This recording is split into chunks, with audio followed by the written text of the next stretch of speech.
committee is also ramping up efforts to follow the money behind the massive Stop the Steal campaign that culminated in the January 6th rally and insurrection. And joining us now to talk about this, Democratic Congressman Eric Swalwell of California. Congressman, thanks so much for being with us. We appreciate it on this Sunday. I'm sure you've heard this more than once. Republicans say it's time to move on from January 6th, but Democrats warn that this threat to our democracy is nowhere near over.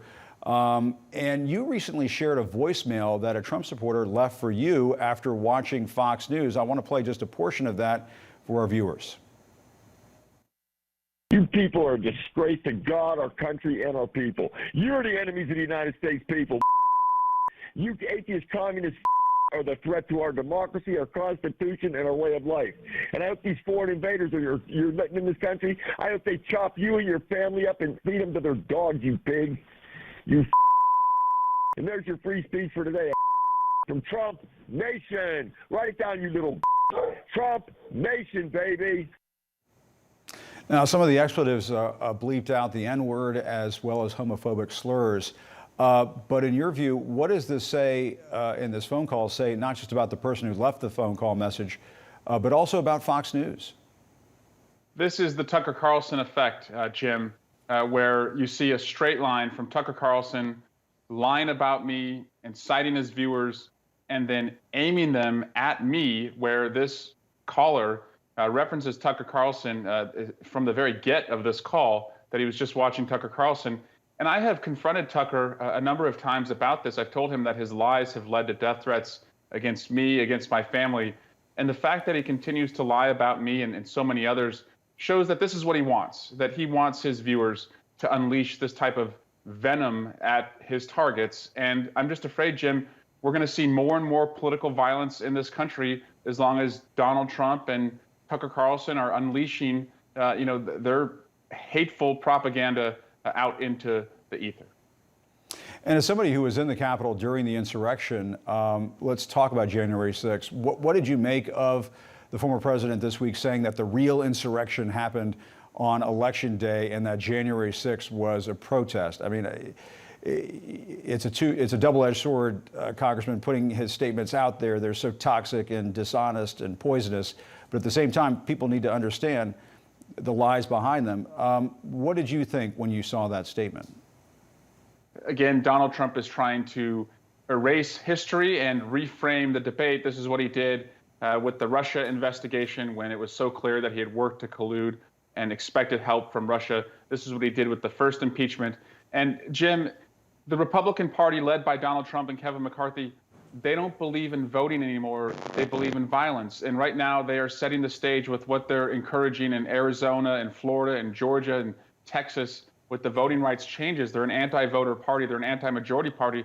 They are setting the stage to make sure that even if they come up short with the votes, that they could overturn future elections. That's a very scary place to be for a democracy that's on life support right now. And we asked Congresswoman Marjorie Taylor Greene about her confrontation with Congresswoman Liz Cheney during that vote to hold Steve Bannon in contempt. Let's play that. And what about that confrontation with Congresswoman Cheney? Why did that happen? She's a traitor. She's a traitor? Yeah. How can you say that? Pretty easy. This traitor talk, it's throwing that kind of stuff around. It's just so dangerous. What's your reaction? It's unsettling to hear. And you remember when Donald Trump was president, he talked about what we should do with traitors. When the whistleblower complaint came out, he talked about that we used to handle traitors the old-fashioned way. Again, when you define Liz Cheney as a traitor, all you're going to do now is you're going to aim venom and violence at Liz Cheney. But that's the intent. That's what they want. That's why they do it, Jim. And that's why it's all the more important that we get to the bottom of what happened on January 6th, that we make sure a day like that never happens again. And the Senate, and I hope the president is listening because I think he's the most persuasive person here, they have to break the filibuster to make sure that we have voting rights restored once again in this country. And yesterday we were talking to the Daily Show's Jordan Klepper about all of this bizarre imagery, that cult-like imagery that you see at Trump rallies. He was showing us some stuff from a recent rally. There were drawings of a Trump on a tank, Trump riding a velociraptor, carrying a machine gun. There was QAnon merchandise, Confederate flags. despite this being in Iowa. You know, have we already lost half of the country to this disinformation universe that so many people live in? And do you get the sense that you could get any of these folks back? Well, as an Iowan, Jim, it was hard to watch a lot of that. I was born there. My dad was a police chief there. And I do think we have to work as hard as we can to make sure that truth still matters in this country, and that we recognize that talking to folks and not demeaning folks is very important. Recognizing that they believe in this country. If you work hard, you should do better for yourself, dream bigger for your family, and that the Build Back Better agenda, which we're trying to pass in Washington, aims to do that. It's a pro-family, pro-worker agenda. And so it's important for us, I think, to, as I said, reframe the debate, get it around policies that people should vote on and not violence that fires people up. But this party right now, the Republican Party, they're cruel. They believe in violence. They don't have a policy agenda. They don't value families one bit, and that's more and more clear every day.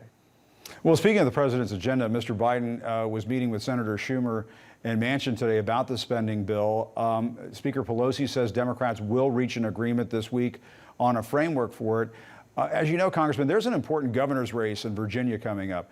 Are you running out of time to get something done with respect to this legislation? And do you think it's time to just at least get that hard infrastructure bill passed so President Biden has something to show voters in places like Virginia? Jim, it's Sunday, so I'll say this. We need to clap our hands, come out of the huddle, and put the football in the end zone. It's time to show the voters why they gave us a Democratic majority, that on infrastructure, we're going to invest in clean, green jobs across the country to reduce emissions, that we're going to invest in paid family leave, that we're going to have a child care tax credit, that we're going to have free community college, things that are going to help people. And wherever we come up short, to my progressive friends, let's go tell the voters in 2022 that this was a down payment and we can do a lot more with a larger majority. And to moderates who are worried about the price tag, I'll just say this. The Republicans are never going to tell the truth about you in the elections. They're going to lie and say that you're for open borders, socialism, defunding the police. So if we can do something that makes a difference in American lives, let's find that compromise and put that ball in the end zone. But to use the football analogy, what does the clock say right now? Yeah, first and goal. Are we at 2 minutes? About 1 second 2 minute left. warning? 1 second left. Yeah, Okay. Yeah. What does that say about the situation that you're in right now, that the party is in right now? The speaker recognizes that. She worked all week and she worked the whole weekend. And I think we're going to come out this week with progress that you can actually measure, and that's going to make a difference. I'm optimistic about that. And then, Jim, we have to get back to telling the voters what's at stake once we deliver for them, if we were to turn over the keys or the playbook, to continue the analogy, to Republicans. Because as we are seeing infighting on our own side, Steve Bannon, Donald Trump, and Kevin McCarthy are circling the Capitol with gas cans, dousing the place, and getting ready to drop the match to torch our democracy. And what about this risk that you run that voters will get the message that you had the House, you had the Senate, you had the White House, and you couldn't get these key things done? If all of these items are popular with the voters, Democrats might say, you know, why can't our party get this done? Yeah, that's a fair question. And 98.7% of all Democrats in Congress have to agree to get anything done.